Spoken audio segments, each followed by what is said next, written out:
Walmart's CEO has sounded the alarm. Higher tariffs mean higher prices for everyday Americans. Dollar Tree isn't holding back either, warning that these same tariffs could slash its second quarter profits by nearly half. Kroger is joining the wave of closures, planning to shutter 60 stores over the next 18 months. The scale of this retail collapse is staggering. Across the United States, from sprawling Walmart supercenters in suburbs to no-frills Family Dollar outlets in small towns, more than 1,000 grocery stores have gone dark in just a year and a half. Think about that for a moment. Every darkened storefront represents lost paychecks, silent produce scales, and communities stripped of their everyday heartbeat. For some towns, these stores aren't just shops, they're lifelines. And now those lifelines are disappearing. Meanwhile, the economic fuse keeps burning.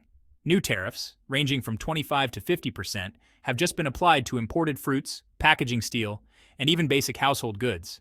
The result? Food inflation is rocketing into a whole new orbit. Shoppers who were already reeling at the checkout now face a second wave of sticker shock. Every apple, every soup can, every bottle of shampoo is now carrying an extra tax tag. But here's the twist. While the big chains struggle, a quieter, almost hidden market is thriving. Farmers markets on the outskirts of cities are suddenly packed shoulder to shoulder, while Walmart's lettuce bins sit nearly empty. What's driving this shift, and how will it affect your dinner plate 6 months from now?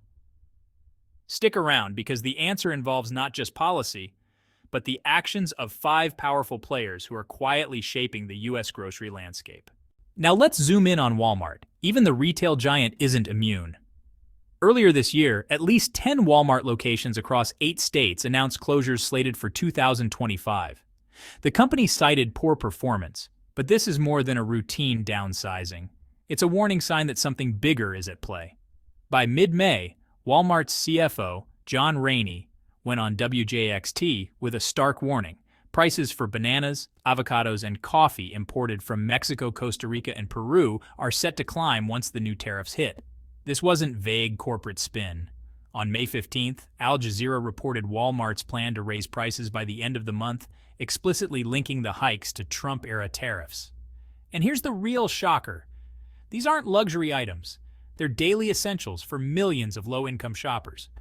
A 10% tariff on Costa Rican avocados and roughly 15% on Mexican bananas may sound modest at first, but when applied across millions of items, the numbers add up fast. Walmart has made it clear their already thin margins can't absorb these costs forever. And for families hunting for bargains, that could mean fewer choices, smaller selections, and yes, higher bills at checkout. The gravity of this warning is significant. When the world's largest retailer signals price hikes, economists pay attention. Walmart's CFO spelled it out. With margins this tight, there's little room to maneuver. For consumers relying on budget-friendly groceries, the fallout will be cascading cutback orders, narrower selections, and bills climbing higher even before summer ends. And it doesn't stop there. Retail giants can attempt workarounds, sourcing from different suppliers, reformulating products, or substituting ingredients. But perishables like coffee, bananas, and avocados don't have easy replacements. When those strategies fail, communities in low-income zip codes are hit hardest. Fewer stores, higher prices, and less access become the new reality. This raises a difficult question. Is Walmart sacrificing its core customers just to protect earnings? Are low-income shoppers being quietly left behind? Drop your thoughts. This is more than a business story. It's a community crisis playing out in aisles across America. The reality is crystal clear. Policies intended to exert industrial leverage are rippling down to the grocery shelf, reshaping the market. The formula is predictable yet devastating. Fewer stores, tighter supply, higher prices, and immense pressure on everyday Americans trying to stretch their budgets. And just when you think Walmart's shakeup is enough, Kroger steps into the spotlight. In late June, the grocery giant dropped a bombshell, signaling that even America's second-largest grocery chain isn't immune to the tidal wave of tariffs and inflation. Kroger isn't holding back from tough moves. About 60 stores will close over the next 18 months to protect profitability. Back in mid-June, investors got the details. These closures hit roughly 5% of Kroger's 2,731 locations, and the chain is bracing for a $100 million impairment charge. That's a heavy financial blow, especially for a retailer whose margins have been under siege for months. And the pain runs deeper. Kroger's massive attempt to merge with Albertsons, a staggering $24.6 billion deal, fell apart last December after federal judges blocked it. That breakup rattled shareholders and left expansion plans in limbo. No shiny new Albertsons on the map, only closed doors and uncertainty looming over the chain's growth strategy. But here's the real kicker. Reciprocal tariffs from Canada and Mexico, set at 25%, are hammering costs for critical staples like grains and rice, cornerstones of Kroger's supply chain. Experts speaking to Grocery Dive warn that these levies are already forcing the chain to slash promotions and rethink pricing. It's a domino effect. First, a tariff shock. Next, a profit warning. Then shuttered stores, followed by fewer deals and thinner shelves. Kroger is now scrambling to redesign its supply chain, trying to shuffle purchasing to dodge the worst of the levies. Interim CFO Todd Foley admitted as much. The company is in full-scale defensive mode as core products come under fire. The fallout is clear. Communities lose stores, consumers face higher prices and fewer promotions, employees worry about transfers, and investors brace for a slow, if any, rebound. This isn't just a corporate hiccup. It's a vivid example of how trade policy under Trump-era tariffs ripples all the way to your dinner plate. And if Kroger's retreat has you worried, brace yourself. Target's story might hit even closer to home. The retailer's red bullseye aisles, especially its pricier produce sections, are buckling under the tariff wave that started on May 21st. First quarter numbers shocked investors. Comparable sales plunged 3.8%, 3 times worse than analysts expected. Within 48 hours, nearly $10 billion in market value evaporated, capping a 40% slide over the past year. The math is brutal. Roughly 30% of Target's store brand goods still arrive from China, and each container is hit with a punishing 30% duty. Executives admit the cash registers can't absorb that forever. Prices rise, bargain hunters flee to dollar chains, and the store scrambles to triage. Managers have pulled slow-moving spinach, shrunk bakery assortments, and delayed seasonal candy deliveries. Vendors scramble to reprint labels and reroute freight, while shoppers wander aisles expecting bananas and leaving empty-handed, snapping photos that blow up on TikTok before they even reach aisle 3. Momentum turns toxic fast. Suppliers now demand quicker payments to survive their own tariff shocks, yet Target's cash flow is thinner than during the lockdown era.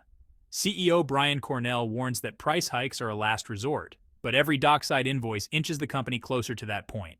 If you spun your cart around because the produce bins looked like a ghost town, hit like and let us know you're counting. Analysts caution that if tariffs remain locked in, the downturn could wipe hundreds of millions from operating cash. Behind closed doors, regional managers are already freezing headcount and slashing overtime, fueling whispers of store-hour reductions by Halloween, and the timing couldn't be worse. Thanksgiving turkeys are set to arrive next month, and yes, they too are caught in the tariff net. Every single percentage point of duty lands directly on the freezer bill, leaving no room for the seasonal coupons Target fans love. Communities that rely on the big box for essentials like fresh milk and medicine feel the pinch first. Suddenly, a policy battle in Washington looks like empty shelves in Wichita. Target's fresh aisle meltdown? Just the dress rehearsal. The main event is already underway. Dollar Tree and its Family Dollar sibling are taking center stage, and the curtain is falling fast. On March 13th last year, the discounter stunned Wall Street with plans to close roughly 970 stores, 600 in the first half of 2024, and another 370 as leases expire in the coming seasons. Then, on June 4th this year, CBS News reported a second gut punch. Executives warned that Trump's import duties could slice second quarter profits by as much as 50% compared with a year earlier. That's a blow that could vaporize the slender margins keeping the everything for a buck promise alive, and the price shock is already baked in. Back in early April, Los Angeles outlets replayed the president's tariff ultimatum, a flat 34% levy on Chinese goods and 20% on most European imports. For a chain that still shelves bargain ramen, single-roll toilet paper, and $1 cleaning spray sourced from Asia, those numbers are nuclear. Store managers quietly admit they have 3 grim options: raise stickers, shrink pack sizes, or pull items entirely. Each choice breaks the dollar store formula that shoppers trust. Suppliers feel the sting first, demanding faster payments and surge charges that squeeze cash flow even further. Meanwhile, real estate teams comb maps for locations to abandon. often the only grocery option within a 30-mile radius. When that light goes out, rural families drive twice as far for diapers or canned soup, burning fuel that wipes out any savings. Frontline staff hear rumors of slashed hours before the public ever sees the everything must go signs. Credit analysts warn the chain's debt covenants could trip if earnings crater at the forecast pace. Meanwhile, Washington insists the levy haul will rebuild American industry. Try telling that to a single mom who now pays $149 for the same packet of noodles that anchored her grocery budget last winter. If your neighborhood just lost its only dollar store, drop a comment, because the next round of closures is already penciled in. Even Amazon's tech swagger isn't immune. On June 23rd, the company quietly padlocked its Amazon Fresh outlet in Federal Way, Washington, putting 125 store employees on the transfer list and signaling that frictionless checkout can't offset broken margins. Barely 2 weeks earlier, an internal memo confirmed that Whole Foods will be folded into a new grocery structure over the next 12 months. Duplicate roles will vanish, and nearly every corporate employee will shift to Amazon's pay grid, as profits have stayed anemic since the $13.7 billion takeover.